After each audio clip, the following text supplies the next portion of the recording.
باقی معاملہ جو ہے کہ پارلیمنٹ کو کیسے لے کے چلنا ہے, قانون سازی کیسے کرنی ہے, پاکستان کی معاشی صورت کیسے بہتر بنانی ہے, پاکستان کی سیکورٹی کی صورت کیسے بہتر بنانی ہے,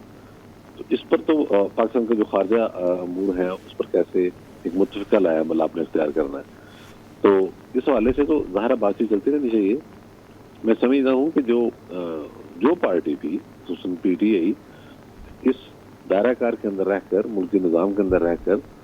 اپنا رول ادا کرنا چاہتی ہے تو اس کا پورا حق ہے اور اس کا موقع ملنا چاہیے. اور میں سمجھتا ہوں پرائم منسٹر نے بڑا صحیح فیصلہ یہ کیا کہ تمام اتحادی جماعتوں کے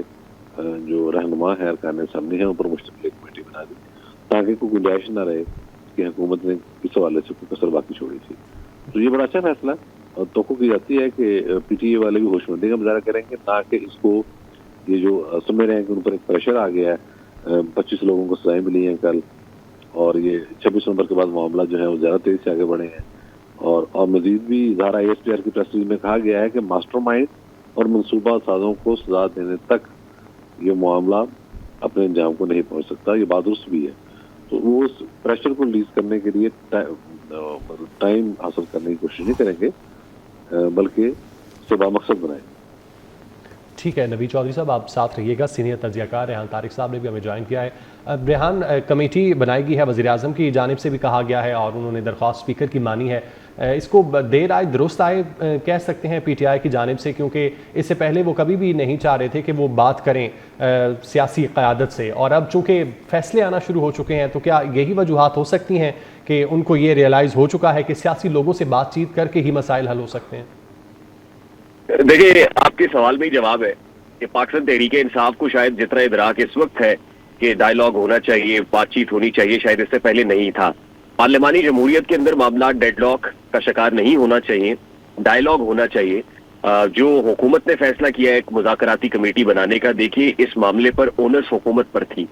رسپانسبلٹی حکومت پر, کیونکہ حکومت بڑی ہوتی ہے, حکومت کو کشادہ دلی کے ساتھ معاملات کو آگے لے کر چلنا چاہیے. یہ خوشائند خبر ہے کہ وزیر اعظم پاکستان نے بالآخر مذاکراتی کمیٹی اناؤنس کی, اور ہماری اطلاعات کے مطابق یہ کمیٹی بہت پہلے اناؤنس ہو چکی ہوتی, شاید فرائیڈے تک اس کا اعلان بھی ہو چکا ہوتا, لیکن وزیر اعظم کیونکہ مصر میں تھے, ان کے دورے کی وجہ سے تھوڑی سی تاخیر ہوئی ہے. لیکن اہم سوال اس وقت یہ ہے کہ یہ مذاکرات ہوں گے کن ٹی او آر کے تحت؟ مذاکرات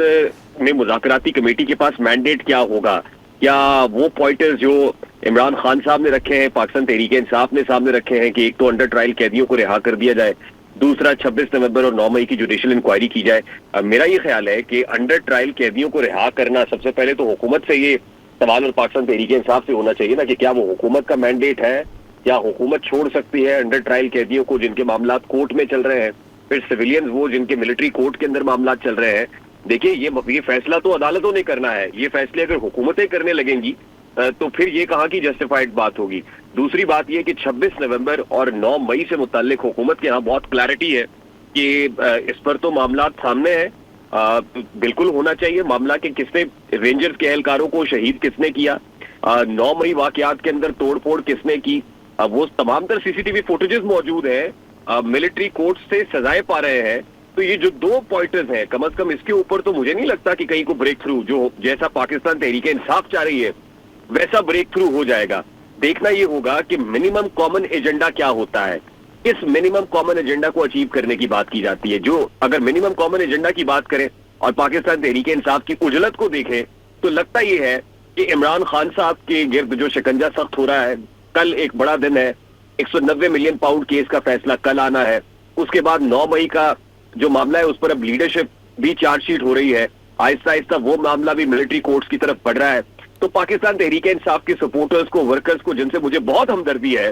جن کو 10-10 سال کی سزائیں ہو گئی ہیں,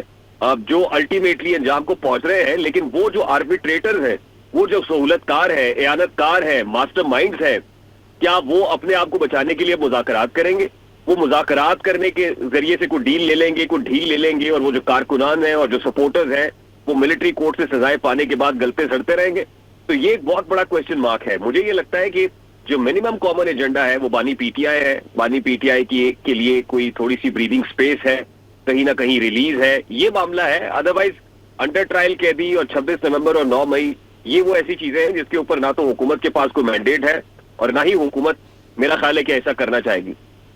ٹھیک ہے، بہت شکریہ ریحان طارق ہمارے ساتھ موجود تھے، نوید چودھری صاحب ہمارے ساتھ موجود تھے، اپنا تجزیہ دے رہے تھے، جبکہ ہمارے نمائندہ اویس کیانی ہمیں تمام تر ڈیٹیلز بتا رہے تھے. آپ سب کا بہت شکریہ.